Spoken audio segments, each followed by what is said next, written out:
Today, the US signs a trade deal with the European Union. Aid resumes in Gaza as humanitarian agencies warn feeding people won't be straightforward. An affordable EV pickup truck enters the market as tax credits for the greener cars expires. It's Monday, July 28th. This is Reuters World News, bringing you everything you need to know from the front lines in 10 minutes every weekday. I'm Kim Vanel in Wanganui, New Zealand.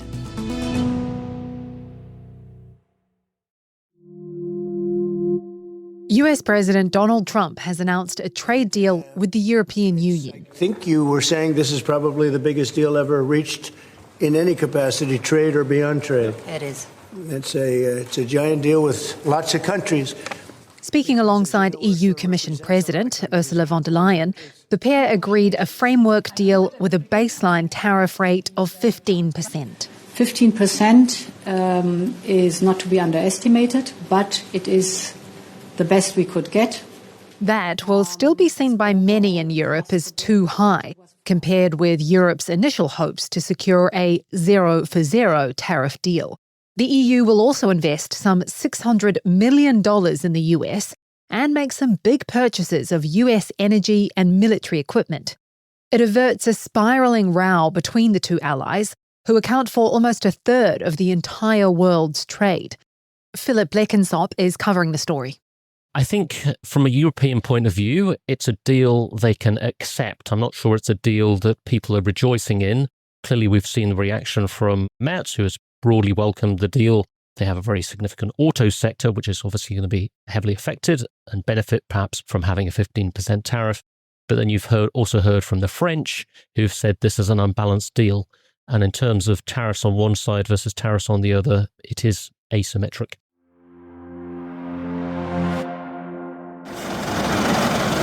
Trucks carrying aid are loaded in Egypt before heading to the Rafah crossing into Gaza. The UN says Israel has eased some restrictions and about 100 trucks have entered. At a soup kitchen inside the strip, crowds held back by barricades desperately reach through with pots and buckets, screaming for help. But there is not enough to go around. Many people are starving, and the number of people, mostly children, dying from hunger is rising. And after ceasefire talks crumbled again, there is no policy of starvation in Gaza, and there is no starvation in Gaza. On the latter point, at least, the UN and aid organisations say otherwise. Amand Bazot from Médecins Sans Frontières says the food finally getting in is much needed, but the situation is so bad that people will need help eating. And some of them, we will have to work with them to reintroduce food because their system is not even able to digest anymore the food. We've reached that level of starvation for the population. Speaking in Scotland on Sunday, Donald Trump says he doesn't know what will happen after the collapse of ceasefire and hostage release negotiations with Hamas. Exactly true. They had a routine discussion the other day, and all of a sudden they hardened up. They don't want to give them back. And so Israel's going to have to make a decision. Kanishka Singh is in Washington, D.C. Kanishka, what does Trump mean? Well, Trump was not very clear in what he expected from Israel. His exact words were that I know what I would do, but I don't think it's appropriate that I say it. He did not elaborate further on what he would have done or on what he expected the US ally to do in the war in Gaza.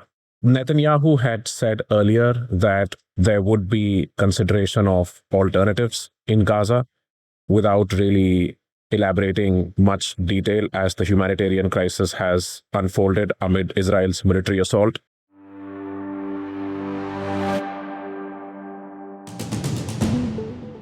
At least 6 people have been killed at a mass shooting at a food market in Bangkok.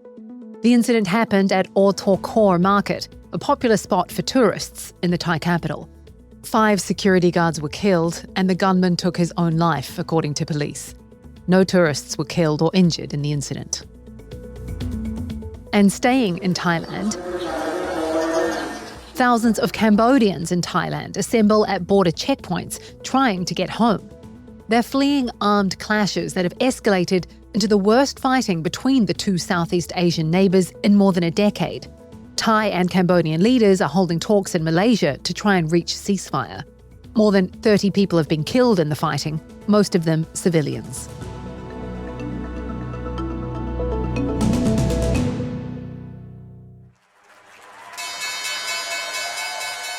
Global stocks are rising on the back of the US-EU trade deal. Investors like the certainty that the agreement brings, but their optimism could be tested this week because it's a pivotal few days for markets. We have policy meetings from the Fed and the Bank of Japan coming up, and the monthly US employment report. On top of that, we have a fire hose of tech earnings with results out from Amazon, Apple, Meta, and Microsoft. It's going to give investors a lot to chew on and potentially set the tone for the rest of the year. And sticking with trade, negotiations just keep coming. This time, it's the turn of US and Chinese officials. They kick off trade talks in Stockholm today, aiming to extend a tariff truce by 3 months. Reporter David Lauder is there. So this is the third set of major talks that the US and China are scheduling. The Trump administration embarked on a set of talks with China back in May, where they agreed to kind of dial things down a bit. They lowered the tariff rates, and they agreed to resume the flow of critical minerals to the U.S. The U.S. side had some restrictions on things like software used for semiconductor design and aircraft engines and other sort of high-tech goods that China needs from the United States. So here we are. We've done that. The materials are flowing again. So now where do we go? This is a relationship that's been very fraught with a lot of problems over a lot of years. And the Trump administration, it really wants China to rebalance its economy and turn it into a consumer economy so that it's consuming more goods from the rest of the world and not just manufacturing stuff and pushing it out into foreign markets. That's a very tall order, and it's not easily accomplished. China doesn't really acknowledge that it has an overcapacity problem. So, they're going to need a lot more time to talk. Most car makers focus on bells and whistles to attract young drivers. But Slate Auto is going the opposite direction. The Bezos-backed startup bet big on affordable electric pickup trucks. The vehicles are bare bones, think crank windows. But the pickup has price appeal. Starting at less than $20,000, Slate already has a 100,000-person waitlist. There is one small problem. The price tag includes a $7,500 EV tax credit, which, under Trump's big beautiful bill, expires September 30th. Reporter Nora Eckert is in Detroit. Nora, tell me more about the appeal of this pared-down pickup. I just saw the Slate CEO speak in Detroit a couple weeks ago this summer, and she said, we're taking out everything that isn't a car. And that is really the truth. I mean, it doesn't come with a stereo. It doesn't come with the screen that you would expect for your navigation and controls in the vehicle. It's really sparse and stripped down. But that sort of nostalgic old pickup truck appeal is what's resonating with a lot of shoppers, and especially younger shoppers. With this tax credit going away, how much can a company like Slate absorb, and how much are they going to pass down to the consumer? So it's somewhat easier for a big company like GM that is producing millions of gas-powered pickup trucks or SUVs to absorb some of these costs versus a pure EV player like Slate or even a Tesla. It's a tougher pill to swallow now that they don't have this $7,500 boost that would have supported their customers.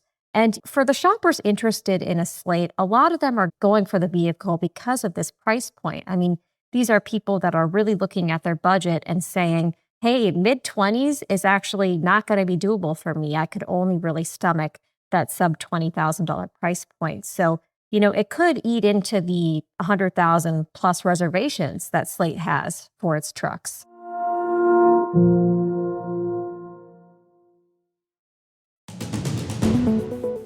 And for today's recommended read, a special report from Reuters on the conflict in Ukraine and how, during a pivotal push by Ukraine to retake territory from Russia in 2022, Elon Musk ordered a shutdown of the Starlink satellite service.